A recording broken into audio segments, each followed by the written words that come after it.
সবাইকে স্বাগত। আমার মেয়ে আজকে আইসক্রিম বানাচ্ছে। বিস্কুটগুলোকে প্রথমে মিক্সার গ্রাইন্ডারে নিয়ে তার মধ্যে দুধ দিয়ে এটাকে মিক্সিং করে নিয়ে এটা পেস্ট করে নিয়েছে। দিয়ে একটা গ্যাসটা জ্বালিয়ে গরম জল বসিয়ে ডেয়ারি মিল্কগুলোকে এর মধ্যে দিয়ে দিয়েছে।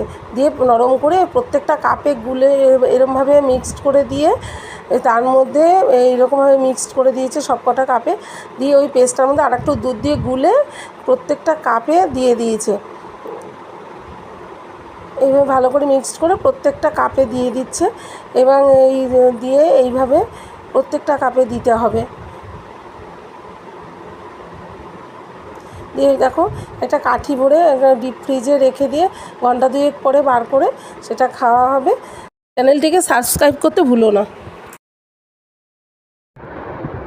দারুণ হয়েছে, দারুণ। তোমরা একদম প্রত্যেকে করে খেতে পারো।